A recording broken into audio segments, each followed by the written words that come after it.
Dans l'immensité silencieuse des plaines texanes, là où seul le bétail et les coyotes tenaient encore compagnie aux étoiles, un homme s'apprêtait à vivre une rencontre qui bouleverserait son existence.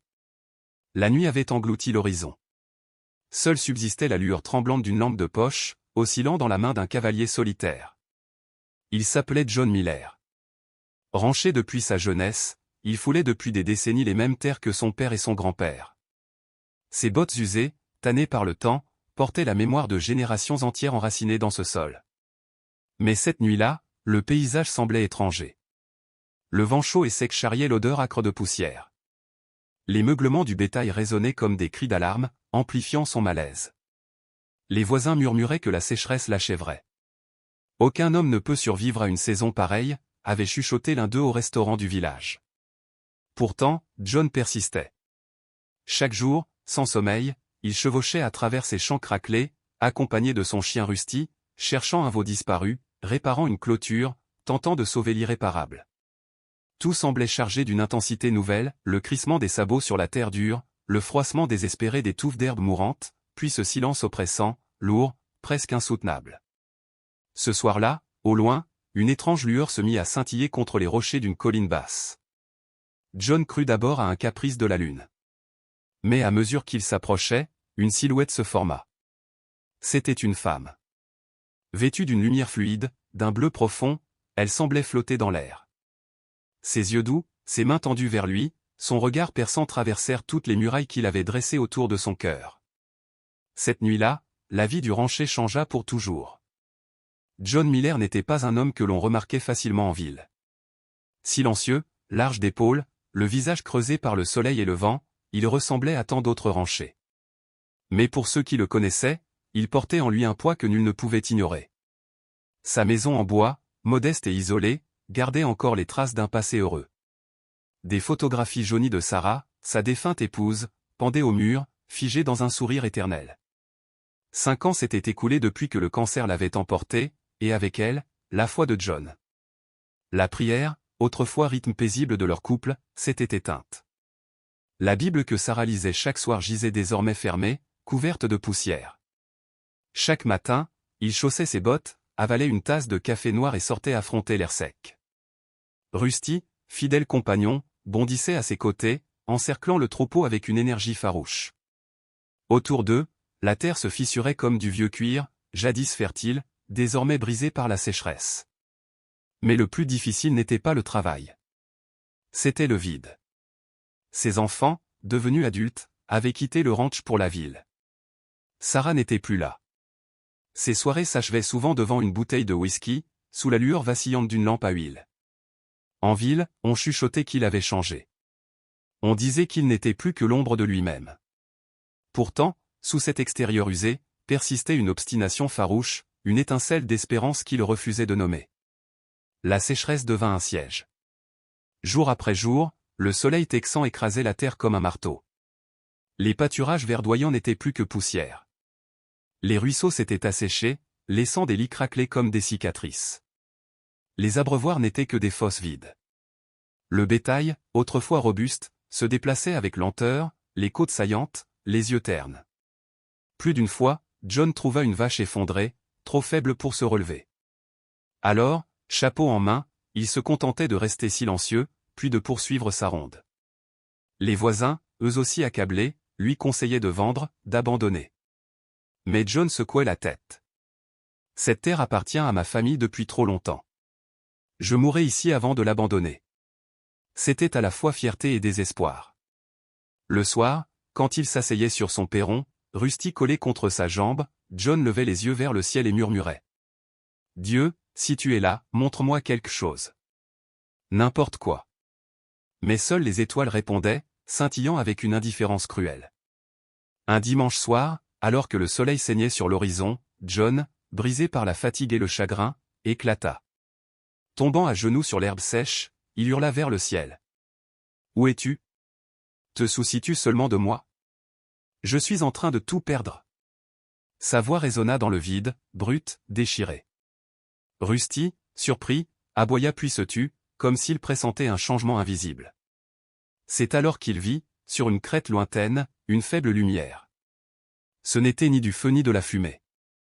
Lentement, la clarté prit la forme d'une femme. Vêtue d'un manteau de lumière, elle ouvrit les mains, son regard fixé sur lui. Pas un mot, pas de tonnerre, seulement une présence douce, mais si intense que John en perdit le souffle. Il crut d'abord à une hallucination due à l'alcool ou à l'épuisement. Mais en croisant ses yeux, il sentit une chaleur ancienne, un amour silencieux. Pour la première fois depuis la mort de Sarah, il se sentit vu. La lumière s'éteignit doucement, mais John resta figé, bouleversé. Le lendemain matin, alors qu'il marchait vers la grange, quelque chose le stoppa net. Près du corral, où le sol était desséché depuis des mois, une tache sombre brillait d'humidité. Il se pencha, de l'eau suintait, s'infiltrant entre les fissures. Rusty, excité, lappa avidement le filet. John resta figé, incapable de comprendre. À la mi-journée, le mince filet d'eau s'était transformé en flot continu. Le troupeau, titubant, s'approcha, les langues pendantes, et but à satiété. Le bruit de l'eau contre leur museau résonna comme une musique qu'il n'avait pas entendue depuis des mois. Les larmes emplirent ses yeux. « Merci, qui que tu sois, murmura-t-il. » La nouvelle se répandit dans tout le comté. Des voisins vinrent voir cette source jaillir de nulle part. Certains restaient sceptiques, d'autres parlaient de miracles. Frank, un rancher voisin, secoua la tête. « En 40 ans, John, je n'ai jamais vu une source apparaître comme ça. » Peu importait. John savait ce qu'il avait vu. La silhouette lumineuse, la paix étrange qui avait envahi son cœur, l'eau jaillissant de la terre, tout cela formait une réponse. Dans les jours qui suivirent, la source grossit, remplissant les abreuvoirs, nourrissant les bêtes. Le troupeau retrouva des forces. Même l'herbe, par endroits, commença à reverdir. Les soirs, John délaissa le whisky.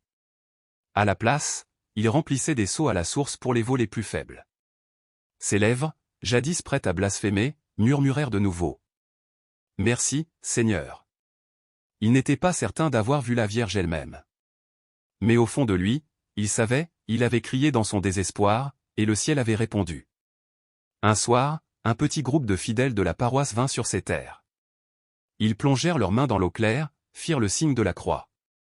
Le prêtre, ému, posa une main sur l'épaule de John. « Cette eau n'est pas seulement pour ton bétail, John.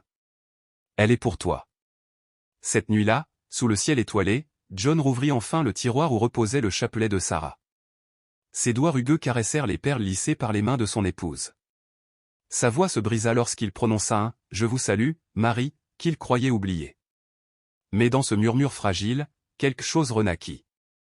Et pour la première fois depuis des années, John Miller sentit que son cœur, lui aussi, avait trouvé une source. La première fois que John Miller vit jaillir l'eau, il n'eut pas de mots. Pourtant, au fond de sa poitrine, il sentit quelque chose se libérer, une lourdeur qu'il portait depuis si longtemps qu'il en avait presque oublié son poids. La sécheresse continuait pourtant de ravager le Texas. Les champs voisins demeuraient craquelés, poussiéreux, fatigués comme des bêtes trop longtemps accablées.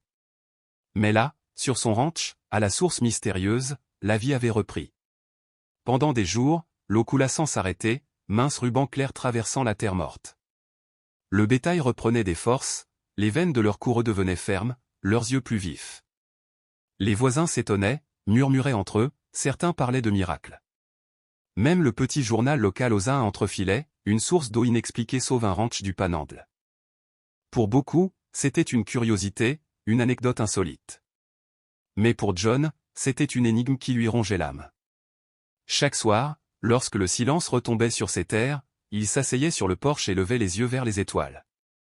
Une part de lui voulait croire qu'il s'agissait d'un don du ciel, peut-être même d'un signe de la Vierge elle-même. Mais l'autre moitié résistait. « Ne sois pas idiot », se répétait-il.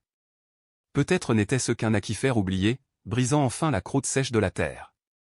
Pourtant, il n'arrivait pas à chasser de sa mémoire l'image de cette silhouette aperçue sur la crête, cette lumière douce, ses yeux empreints de tristesse et ses mains tendues vers lui. Ce n'était pas seulement de l'eau qu'il avait vue. C'était une présence. Un soir, son ami Frank s'arrêta. « Tu sais, John, dit-il, les gens parlent.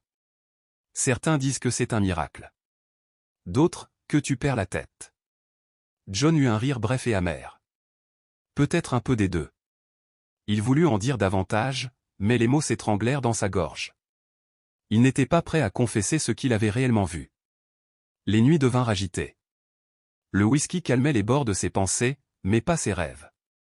Encore et encore, il se retrouvait dans un vaste champ craquelé, sans bétail, sans maison, sans rien. Juste le silence. Et puis, dans ce désert vide, une lueur s'épanouissait. Elle apparaissait, vêtue d'un voile bleu, son visage radieux et tendre à la fois. Elle ne parlait jamais au début, se contentant de le regarder, ses yeux brûlant d'un amour si féroce qu'il en était bouleversé. Puis, d'une voix douce comme le vent glissant dans l'herbe, elle murmurait. « Mon fils, je ne t'ai jamais quitté. Reviens à mon fils. » John se réveillait alors en sursaut, trempé de sueur, le cœur battant à rompre sa poitrine. Assis sur le bord du lit, son regard se posait sur le chapelet de Sarah, abandonné depuis longtemps sur la table de nuit, recouvert de poussière. Parfois, il le prenait dans ses mains, effleurait les perles usées, puis le reposait aussitôt, comme si ce geste l'engageait à une reddition qu'il refusait encore. Il se débattait avec lui-même, ce ne sont que des rêves, John. Le deuil qui se joue de toi. Mais une voix plus douce, en lui, insistait, et si ce n'était pas seulement ça? Il revoyait Sarah, priant dans la cuisine, son murmure se mêlant au bouillonnement d'un ragoût sur le feu. Il se souvenait de ses mains serrant ce même chapelet lorsque la chimiothérapie l'avait trop affaibli pour rester debout. Ne perds pas la foi, lui avait-elle soufflé avant la fin. Mais lui l'avait perdue, malgré elle. Chaque goutte d'eau de la source, chaque rêve nocturne ramenait sa voix dans ses oreilles. Et John ne pouvait plus ignorer ces échos. Une nuit, incapable de lutter, il reprit le chapelet entre ses mains. Les perles froides lui semblèrent étrangères et familières à la fois. Les mots du « Je vous salue Marie » jaillirent de ses lèvres, hachés, maladroits, brisés par les sanglots. Les larmes coulèrent, lourdes, incontrôlables. Il n'avait pas pleuré depuis des années, pas même aux funérailles de Sarah. Rusty, son vieux chien, gémit doucement à ses pieds, comme pour veiller sur lui. « Je ne sais pas si tu es réel, » murmura-t-il, « mais si tu le es, j'ai besoin de toi. » Dehors, le vent portait une odeur de pluie, bien que le ciel restât sec. John leva les yeux, espérant presque la revoir. Mais il n'y avait que les étoiles, et pour la première fois depuis longtemps, il ne s'y sentit pas seul. Le dimanche suivant, il enfila la chemise que Sarah avait toujours voulu qu'il mette à l'église. Cela faisait des années qu'il n'avait pas franchi les portes de Sainte-Marie, la petite paroisse catholique de la ville. Mais ce matin-là, quelque chose de plus fort que son orgueil le poussa. Quand il entra, les regards se tournèrent. Certains chuchotèrent, d'autres sourirent timidement. Le père O'Connor parut surpris mais l'accueillit d'un signe de tête. John s'assit au fond, le chapelet de Sarah serré dans sa poche. Les hymnes et les lectures éveillèrent mille souvenirs. Il revit Sarah à ses côtés, chantant doucement, sa main serrant la sienne. Quand le père O'Connor parla du fils prodigue, perdu puis accueilli malgré ses blessures, John sentit que chaque mot lui était destiné. Les murs de sa colère commencèrent à se fissurer. Cet après-midi-là, il retourna à la source. Tombant à genoux, il murmura. « Merci. Je ne le mérite pas, mais merci. » À partir de ce jour, le ranch changea. Le bétail retrouva force et vigueur, mais John aussi se transforma. Il cessa de boire le soir. Il pria, d'abord timidement, puis avec un courage croissant. Le chapelet devint son compagnon. Ses voisins remarquèrent la différence. « Tu as l'air changé, John, » dit Frank un soir. Et c'était vrai. L'amertume reculait, remplacée par une foi qu'il croyait disparue. Un matin, sous le soleil brûlant du Texas, John érigea une croix en bois près de la source. Les poutres étaient brutes, les clous inégaux, mais elles se dressaient fièrement au-dessus de l'eau. Rusty battait de la queue à ses pieds. John l'avait construite pour Sarah, pour ses enfants, pour quiconque viendrait chercher l'espoir. La nouvelle se répandit. Des familles commencèrent à visiter. Certains venaient par curiosité, d'autres par foi. Ils trempaient leurs mains dans l'eau, priaient sous la croix et repartaient les larmes aux yeux. Une femme malade se sentit soudain plus forte. Un homme écrasé par le désespoir parla d'une paix retrouvée. John n'affirma jamais que la source était à lui. « Je ne l'ai pas faite jaillir, » disait-il. « Je l'ai seulement trouvée. » Bientôt, le ranch devint un lieu de rassemblement. Catholiques, protestants, sceptiques, tous venaient boire à la même eau. Le père O'Connor y conduisit des prières. Les hymnes s'élevèrent dans le vent, les lanternes éclairèrent les plaines, et les hommes qui s'étaient autrefois évités se serrèrent la main. La sécheresse persistait autour, mais ici, la vie renaissait. Et la grâce se répandait bien au-delà de la terre de John. Ses enfants, qui s'étaient éloignés, revinrent. Sa fille lui prit la main à la messe. Pour la première fois depuis Sarah, il se sentit entier. Le ranch autrefois prison de poussière devint un phare. Des voitures s'alignaient sur le chemin, des familles priaient sous la croix, des enfants éclaboussaient l'eau. Et John comprit qu'il n'était plus seul à porter ce miracle. Un soir, le père O'Connor lui dit : « Tu réalises que cette terre est devenue sacrée ? » John regarda la croix, puis les visages baignés de larmes et de chants. « Oui, père, répondit-il. Je crois que oui. » Cette nuit-là, il reprit le chapelet et pria, non pour lui, mais pour tous ceux qui venaient chercher la paix. Sa voix était ferme, son cœur enfin apaisé. La pluie finirait par tomber, les champs reverdirent. Mais le véritable miracle avait déjà eu lieu, un homme brisé avait été relevé, une communauté avait retrouvé la foi. Et sur cette terre aride, l'eau continuait de couler, discrète et pure, comme un signe que l'amour, silencieux et patient, ne l'avait jamais quitté.